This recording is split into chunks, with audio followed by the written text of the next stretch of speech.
América, Radio América, Radio América Visión. América, Radio América, Radio América Visión. Y te acompaña noche y día con su música y poesía, desde Chile con amor. Y te acompaña noche y día con su música y poesía, desde Chile con amor. América, Radio América, Radio América Visión. América, Radio América, Radio América Visión. Radio América.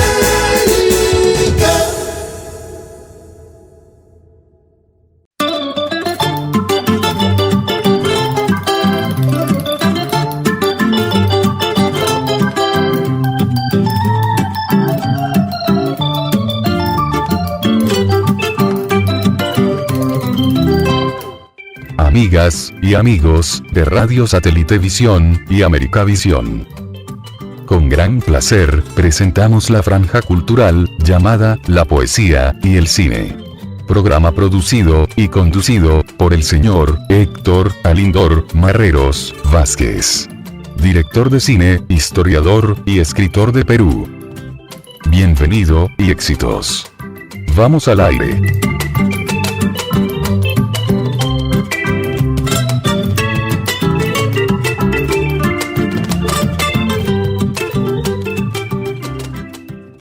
Hola, hola, ¿cómo están? Bienvenidos ya al programa de todos los miércoles, La Poesía y el Cine. Mi nombre es Héctor Marreros y le doy una cordial bienvenida a nombre de Radio Satélite Visión y América Visión de Chile y de la gerente general, la señora América Santiago.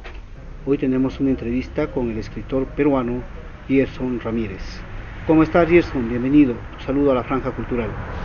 En principio quiero saludar a Héctor Marreros Vázquez, cineasta peruano, quien dirige la franja cultural La Poesía y el Cine, por esta interesante oportunidad.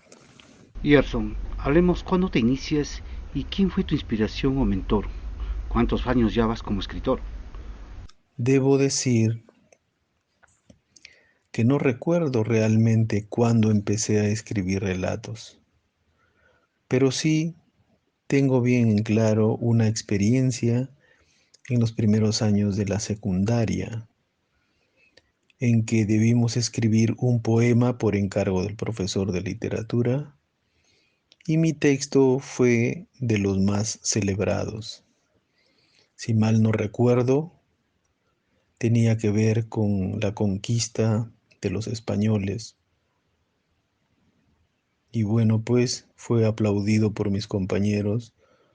No sé si en broma o por el hecho de que verdaderamente les gustó, les impresionó, y yo también quedé impresionado. Tendría pues en aquel entonces unos 14 o 15 años.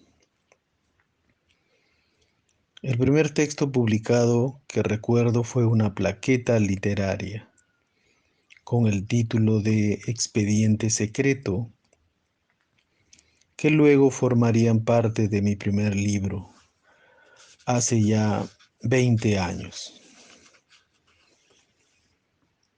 Mi primer acercamiento con los relatos ha sido en los días de mi niñez, cuando escuchaba de boca de mis padres, de mis tíos, en la campiña a la cual estoy ligado emocionalmente, y en ese lugar del campo se organizaban en muchas tardes historias, espacios para contar historias de duendes, de aparecidos y otras tantas que me motivaron hondamente. Creo que desde ese tiempo empecé a descubrir que las palabras también guardaban sus misterios, que las palabras tenían magia, y así, poco a poco, bordeando los miedos de empezar a escribir, tuve la oportunidad de ir creando poemas cortitos, algunos versos, pequeñas historias de algunos párrafos solamente, hasta que intenté más aún escribir cuentos de mayor extensión y ahora pues estoy en la posibilidad de escribir también novelas, así como lo he hecho en alguna oportunidad. Entonces, ha sido fundamental en mi acercamiento a la literatura el hecho de haber formado parte de una familia a quienes le gustaba contar historias. Eso era en el campo, pero en mi casa, en el pueblo, teníamos una pequeña pero interesante biblioteca, pues mi madre era profesora de literatura y mi padre profesor de biología. Entonces en este espacio me iba nutriendo de las primeras lecturas.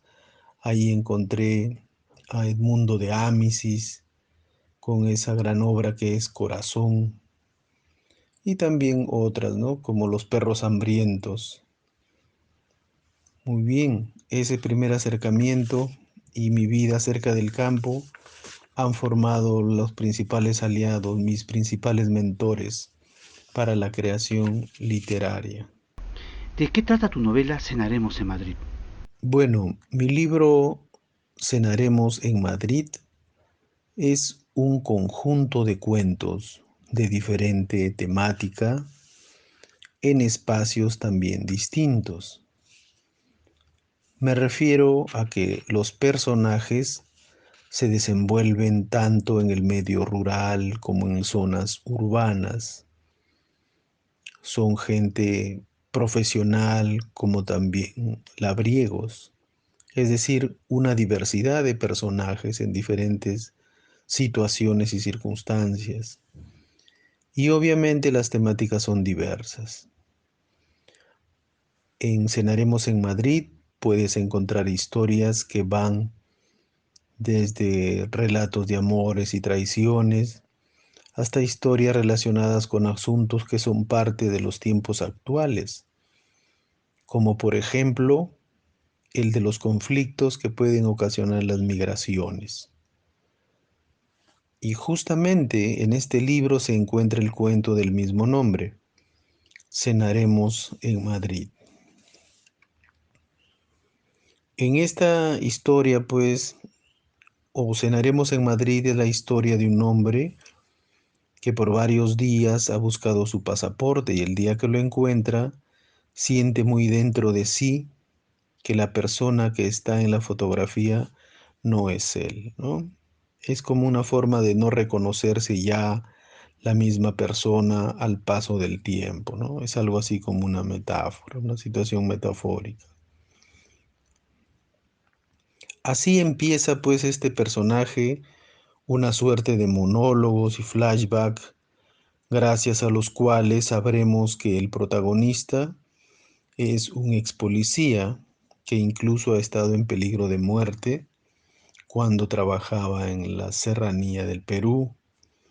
Pero este ex policía, cuya esposa ha viajado a España con la promesa de reunir dinero y llevarlo y viajar con él, instalarse con su hijo también allá, pero esto no sucede porque en la historia se va a revelar que ella ya tiene otro compromiso en Madrid.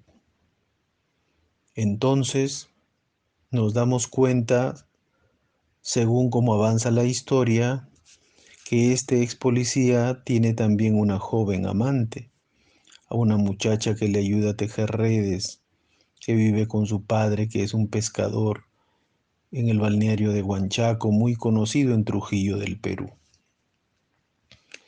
Al final de la historia, el protagonista, ya casi al anochecer, se dirige al muelle y arroja al mar su pasaporte antes de regresar. Su joven amante viene corriendo a su encuentro. Ese es el final de la historia Cenaremos en Madrid. Hablemos de tus publicaciones. ¿Cuántas vas publicando hasta el momento?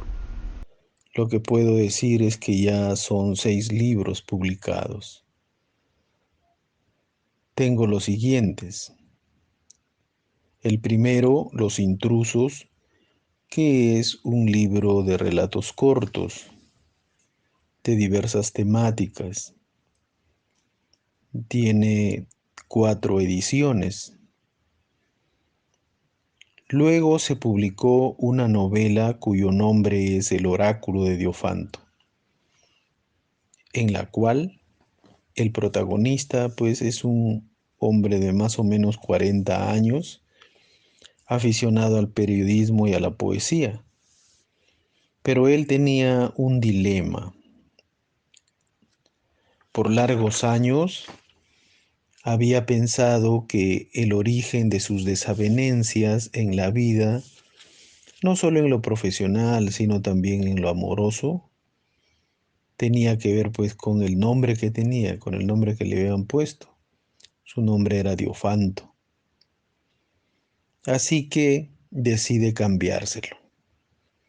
Y en esa situación vive otros dilemas, además de un amor contrariado con una mujer mucho menor que él. Finalmente no logra cambiarse de nombre ni quedarse con la mujer que había idealizado.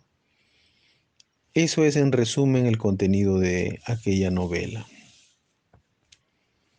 Y bien, otro libro de cuentos es al que ya me referí hace un momento, Cenaremos en Madrid, donde se encuentra el cuento que se convertirá en un cortometraje. Luego apareció el libro Cuentos de la Campiña. Es un conjunto de historias para niños, un libro debidamente ilustrado. En total contiene 10 historias, donde los escenarios son aquellos caminos de mi niñez en la campiña cercana al pueblo donde nací. Este lugar se llama Laredo y es el gran escenario de muchas de mis historias.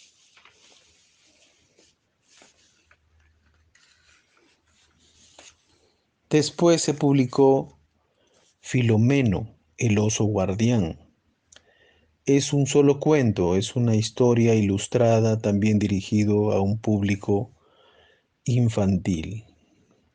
Narra la historia de un un oso viejo que viene en un circo también viejo y que lo despiden del circo. Y así empieza su travesía por el pueblo. Mi reciente libro se presentó en Trujillo hace apenas 2 semanas. Ha sido comentado por críticos y docentes universitarios que también se dedican al comentario de obras. Este libro, cuyo título es El nombre de los días, está conformado por 48 historias breves, algunas de media carilla y otras aún más pequeñas.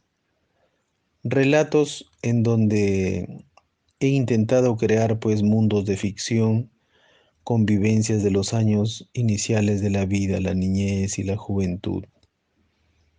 Quienes han leído esta obra dicen que la ironía es una de las características más importantes de las historias.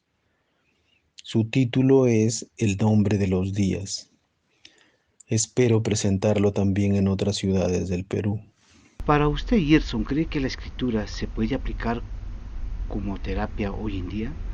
La literatura también es una forma de catarsis. Y si el creador, a través de sus recursos lingüísticos, logra liberarse de sus propios conflictos, bienvenido todo acto creativo.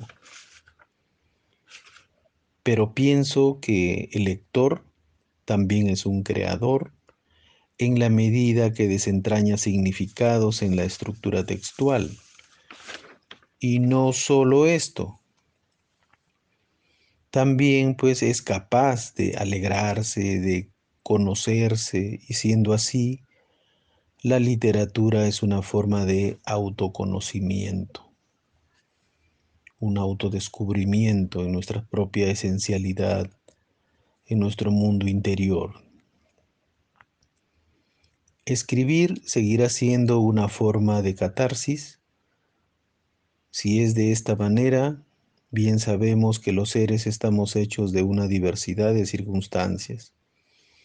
El mundo nos mueve para uno y otro lado, y en la medida que tengamos herramientas para enfrentarlos, tendremos la posibilidad de darle el giro que más trascendente para nuestra vida, el que nos resulte más trascendente. En este sentido, los lectores que somos tan disímiles en el mundo entero, también estamos hechos de un sinnúmero de situaciones. Y si la lectura o la creación nos curan de alguna manera, es decir, si la creación literaria nos permite recomponer nuestro mundo interior mediante la creación de seres de ficción, entonces también será una terapia. Gerson, explícanos por qué el título de tu cuento Cenaremos en Madrid. Bueno, recuerdo en este momento que cuando el libro se presentó en Trujillo por primera vez, uno de los asistentes me abordó antes de dirigirme al público y con mucha emoción me felicitó por la nueva obra, ¿no? Y con entusiasmo me preguntó en qué año había visitado o había estado en Madrid, donde él había vivido, donde él había estado por varios años. Bueno, y no sin cierta turbación tuve que decirle que yo no conocía Madrid. Y este buen hombre sonrió de buena gana también. No sé si lo hizo con ironía, pero se sentó tranquilo toda la presentación hasta el final, que lo vi desaparecer. No le perdía la mirada. Me preguntó si había vivido en Madrid y tuve que decirle que no. Creo que los escritores somos conocedores indirectos de algunos lugares o algunos nombres como referencia solamente, porque la historia en este caso, así como le sucedió a este señor que lo dejé en duda o con la duda hasta el final de la presentación, donde tuve que decir que yo no había visitado esa ciudad, sino que una protagonista de la historia residía allá. Y era obviamente una inmigrante peruana cuya relación familiar se quebró desde el primer día en que decidió abandonar el país, desde el primer día en que decidió abandonar el Perú para ir a España en busca de otro cielo, en busca de otro futuro. Y Cenaremos en Madrid hace alusión a una expresión enunciada por aquella mujer para cuando su marido arribara a esa ciudad. Le dice algo así como que, y cuando llegue cenaremos en Madrid, ¿no? No hubo cena alguna, obviamente. El protagonista decide quedarse en Perú.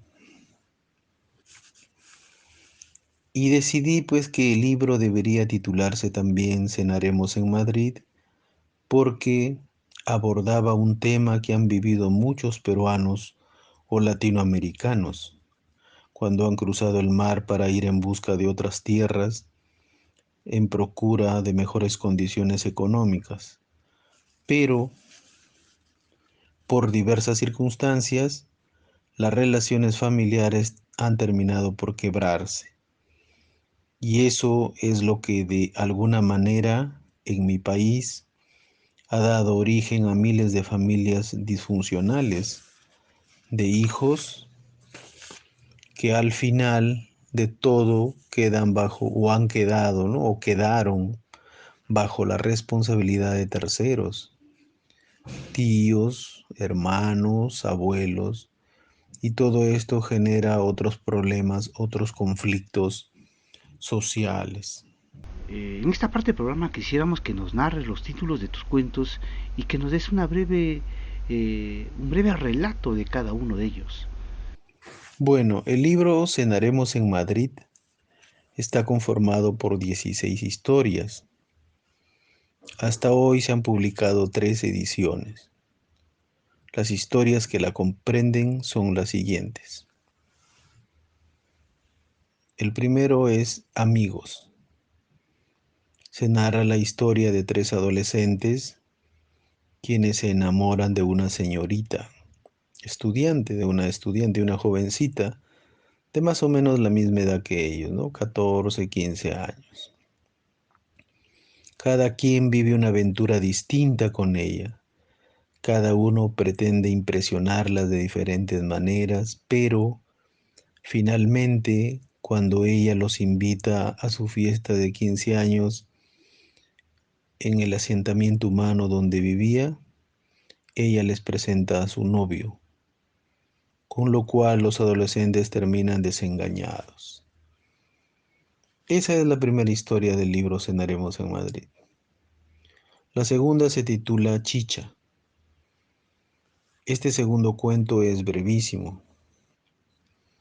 Un hombre mata a otro en la calle, pero cuando su madre le pide explicaciones, este no tiene reparo en cercenarle la oreja,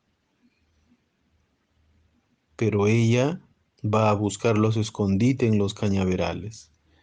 Le deja comida y también una botella de chicha. Es decir, este hombre estaba acostumbrado a cometer excesos y este último pues consistió en que mató a un hombre.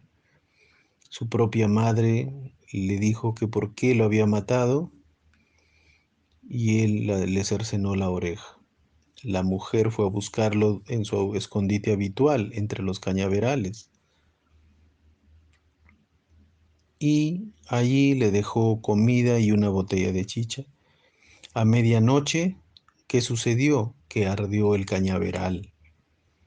No se sabe quién le prendió fuego, pero la historia nos relata que el hombre no logra salir porque se había quedado dormido. Se infiere pues que muere quemado y la incertidumbre es que algunos me preguntaban, en algunas presentaciones me han preguntado si la mamá fue la que prende el fuego. Bueno, eso ya forma parte de la creatividad del lector. Creo que allí juega un papel fundamental el lector para recrear la historia, ¿no? La tercera historia se titula La otra orilla. Aquí un hombre soltero conoce a una mujer joven que lo enamora perdidamente. Y así como llega a su vida, así también se va, dejándolo con un sentimiento de fracaso en el alma. Otra de las historias es Vecinos. Este cuento es el cuento de una traición en la cual muere el hombre que se inmiscuye en la vida de una pareja, quienes tenían una vida bastante normal.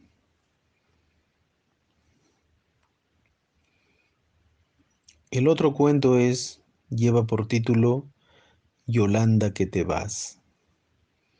Cuenta la historia de una mujer que termina enamorándose del tipo que en apariencia le resultaba más antipático de todos los que conocía en la universidad, donde ella era pues la secretaria. Y el cuento Cenaremos en Madrid es al que ya detallamos, ¿no? También se encuentra en ese libro. El otro cuento que forma parte de esta obra es Sabina. Es un cuento muy interesante, me gusta muchísimo, aborda el tema de la discriminación por razón de raza.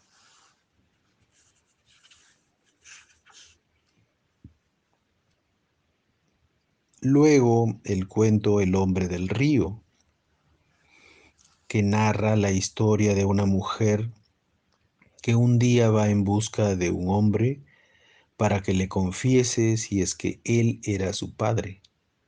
y después de un durísimo interrogatorio de parte de ella, no logra arrancarle la verdad y más bien lo ve morir junto a sus pies. De eso trata El hombre del río, ambientado en el campo, en la zona rural.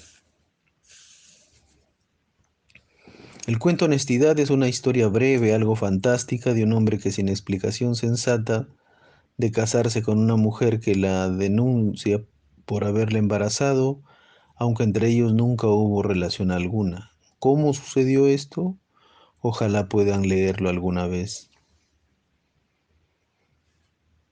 El cuento Las manos, que continúa en el libro, se refiere a una partida de naipes entre un estudiante de física y el dueño de un barcito, un chino que le ha cortado las manos a su mujer y las ha puesto a flotar en un pomo con alcohol, porque siente o ha descubierto que este joven, que es un visitante de su bar, lo ha traicionado. Peoncito es la historia de un granjero que mata al amante de su mujer. En el cuento Ilustre Desconocido se narra la visita de un reconocido poeta a su tierra, donde un amigo suyo de la escuela pretende de todas formas revivir los años escolares sin lograrlo y queda en el vacío existencial. El cuento Tiro Libre refiere el pleito entre un estudiante y un camalero. El estudiante enfrenta al camalero por defender a su suegro. Es decir, este hombre siendo estudiante ya tenía una esposa. Mi estimado Martín es la historia de un oficinista que padece de una enfermedad que poco a poco le quita el control de sus músculos y se deteriora justo aún más cuando a la oficina llega a trabajar una joven mujer de quien se enamora. En el cuento Perseguidor se relata la fuga de un hombre y una mujer que se convierte en su amante. Cierra el libro el cuento Todas las artes.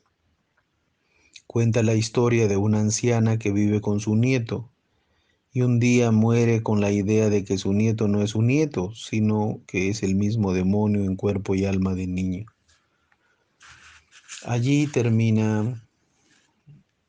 Ahí se cierra el libro Cenaremos en Madrid, con todas sus historias. Hablemos de las ferias literarias que has visitado. Asimismo, cuéntanos de tus premios obtenidos por tus publicaciones. He visitado las ferias, sobre todo de mi país, no solo en ciudades grandes como Trujillo, Lima, Cajamarca, sino también en aquellas de pequeños pueblos, llámese distritos, por ejemplo, en muchas partes de La Libertad, de Piura, de varias regiones, por donde se han paseado muchos renombrados escritores peruanos para de alguna forma acercar el libro a las grandes mayorías. Entendiendo pues por grandes mayorías a los estudiantes y a los maestros, que son los potenciales lectores en estos espacios que a veces parecen ya cerrados o concluidos para el acercamiento del libro a los jóvenes, a los niños, a los adultos. He visto pasearse en estas pequeñas ferias a personas tan destacadas como Marco Martos Carrera, a Sócrates Usunaga y al mismísimo Osvaldo Reynoso, y muchos otros, todos en su afán no solo de mostrar sus libros, sino sobre todo para que se pueda entender que también los escritores deben ser parte entrañable del pueblo. Además, debo referir que en septiembre participaré en la cuarta feria virtual del libro de Cajamarca, gracias a la invitación de sus organizadores en la persona de William Guillén Padilla. Y respecto a algunas distinciones, bueno, puedo mencionar algunas, ¿no? El haber obtenido el primer premio en los Juegos Florales Luis Hernández Camarero en la Universidad Nacional de Trujillo, además de haber sido antologado en diversas muestras a nivel regional y nacional, de haber recibido una diploma de honor por parte de la Municipalidad Provincial de Trujillo por mi obra narrativa, el haber sido reconocido por la Sociedad Tumbesina de Escritores y la Municipalidad Provincial de Tumbes, también por mi obra, y entre otras, pues, el haber recibido una diploma y medalla de honor por la Municipalidad Distrital de Laredo, que es mi pueblo natal. Laredo es un distrito de Trujillo. En fin, eso es lo que podría mencionar respecto a esta pregunta. Y eso, ¿en qué opinión te merece ver que el cine se fusione con la novela?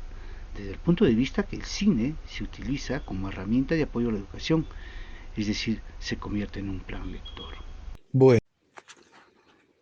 Bueno, respecto a que si el cine se convierte en una herramienta de apoyo a la educación, me parece pues una estrategia que ha de rendir grandes y mejores frutos, por cuanto, siendo el cine un arte, la educación no solo transmitiría conocimientos, sino que además permitiría desarrollar la creatividad de miles de niños y jóvenes. Qué grata noticia el saber que hay un cineasta en Cajamarca que puede o tiene la posibilidad de llevar al cine estos valores literarios a través de las obras de diversos autores. Y en esa fusión pues resulta enriquecido el proceso educativo. Es importante reconocer que de parte de pequeñas editoriales está impulsando la difusión del libro a precios asequibles. Todo esto dentro pues de un circuito que favorece también al escritor, por cuanto le permite espacios para seguir produciendo. Pero en el caso particular del cine, como forma de apoyo para difundir la literatura, me parece de notable interés.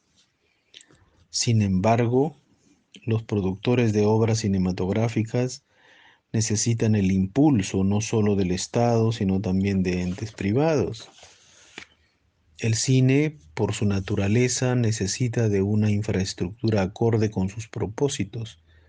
Y por esto, cuán grato pues sería que las obras de muchos escritores de nuestro país puedan llegar a espacios académicos, escuelas, colegios, universidades. Se generarían debates en torno al libro, a las producciones venidas de todas partes del Perú. Y así, motivados por este afán de fusionar dos artes, el cine y la literatura, para la formación de los estudiantes, se generará más y mejores compromisos con la sociedad, con todo lo que el arte aporta en la construcción de un ciudadano integral.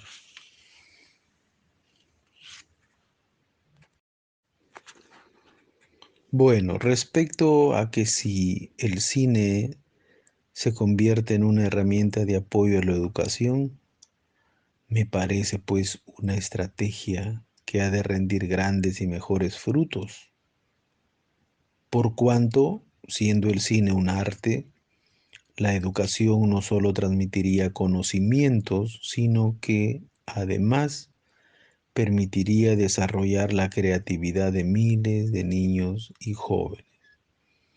Qué grata noticia el saber que hay un cineasta en Cajamarca que puede o tiene la posibilidad de llevar al cine estos valores literarios a través de las obras de diversos autores. Y en esa fusión pues resulta enriquecido el proceso educativo.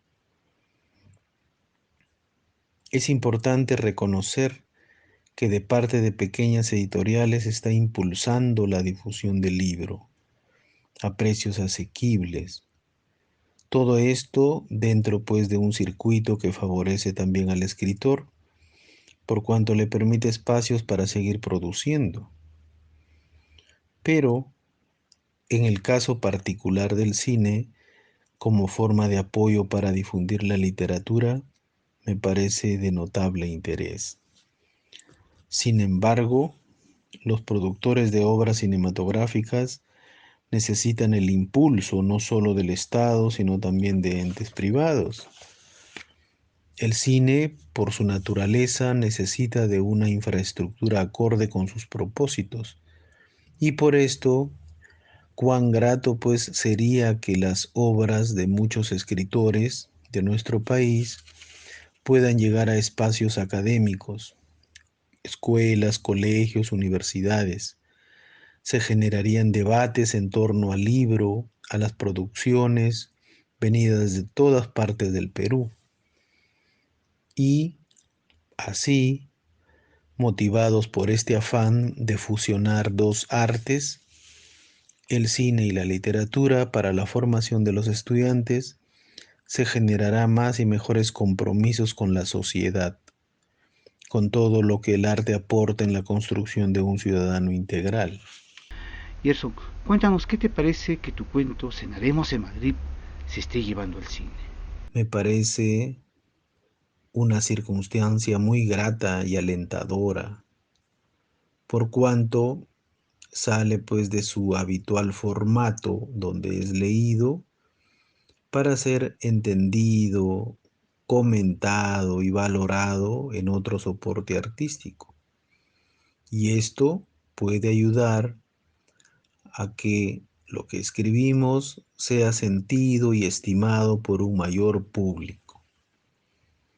Y siendo así, la historia, el guión se valora en una estética que muestra el trabajo del productor y de los actores. Es decir, una obra literaria puesta en escena nos muestra una diversidad de talentos. No solo el virtuosismo de quien de quien ha producido el texto literario, luego la transformación en el guión, luego la puesta en escena con el trabajo denodado de artistas, ¿no? De actores.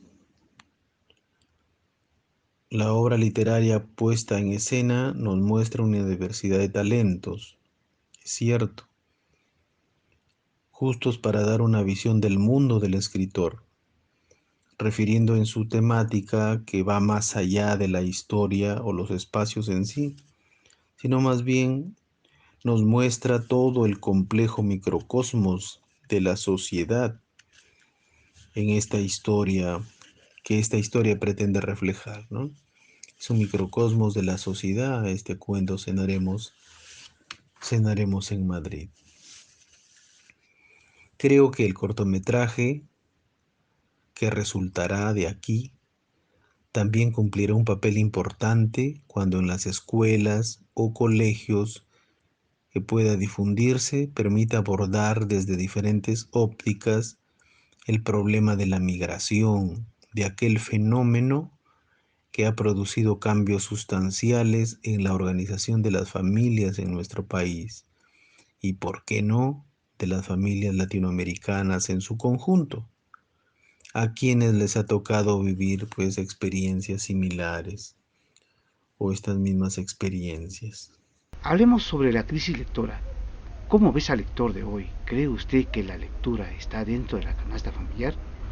Bueno, la situación problemática relacionada con el poco interés por la lectura debe ser considerada desde varios puntos de vista. En primer lugar, habría que considerar aquellos elementos distractores relacionados con el manejo de la tecnología. Muchas horas suelen pasar los niños, los estudiantes en espacios virtuales que obviamente crean una falsa realidad que desorienta su atención.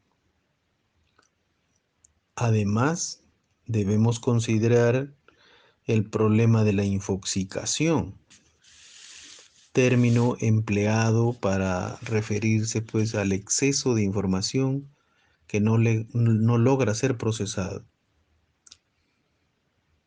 De esta manera, las potencialidades o los potenciales lectores se ven atrapados en una ciénaga de información, muchas veces irrelevante, que no logran procesar.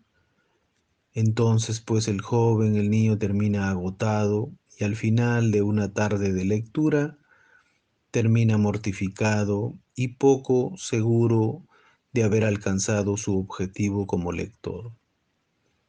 Y nos preguntamos aquí, ¿y la literatura? ¿Dónde queda ese mundo de ficción creado con tanta solvencia estética y lingüística para el disfrute, para el descubrimiento de emociones y la reflexión de la condición humana?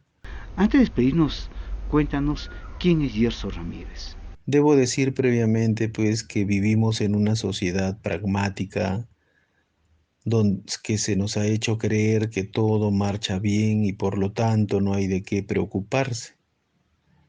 Aunque la economía nos dé ciertos alcances, ciertos frutos que no son los mismos para todos los niños ni jóvenes del Perú. En este sentido, el pan es lo primero. Entonces, el otro pan, el libro, me refiero al libro, resultará a veces para muchos ser un bocado frío, poco apetitoso. Sin embargo, si me preguntas quién soy en relación con el libro, en relación con el trabajo cultural, debo decirte pues que yo soy un docente de profesión y que dedico bastante tiempo a mis labores como maestro universitario. Me dedico también a la creación literaria, a este ejercicio apasionante, a pesar de cualquier mezquindad social. Está por sobre todo mis dos labores fundamentales, mis dos pasiones, el enseñar y el escribir. Si me preguntas quién soy, también te puedo decir que soy un padre de familia que ama la campiña donde creció, que ama la naturaleza, que guarda un profundo respeto por las creencias populares de las personas, porque piensa que en esa diversidad cultural está nuestra mayor riqueza. Muchas gracias, Gerson, por tu tiempo maravilloso que nos has brindado y esperamos que sea no la primera vez, sino que tengamos mucho más entrevistas. Y bueno, ya te tendremos en una gran entrevista cuando la película Cenaremos en Madrid, que ya se empieza a rodar, pues esté en estreno, ¿no? Muchas gracias, Gerson, un abrazo a la distancia y tus palabras finales hacia el programa. Entonces, antes de despedirme, quiero saludar nuevamente la iniciativa de Héctor Marreros Vázquez, quien ha tenido quien tiene hoy la oportunidad de transformar el cuento Cenaremos en Madrid en un cortometraje que esperemos llegue a un gran público. Muchísimas gracias. Gracias, Gerson. De esta manera ya estamos llegando a la parte final de su programa favorito de todos los miércoles, la poesía y el cine. Héctor Marrero le dice muchísimas gracias a nombre de Radio Satélite Visión y América Visión de Chile y de la gente general a la Bella América Santiago y de todo el equipo de producción de Perú. No me pierdan de vista y conmigo será hasta el próximo programa en que venga con un gran invitado. Dios me lo bendiga. Chau, chau.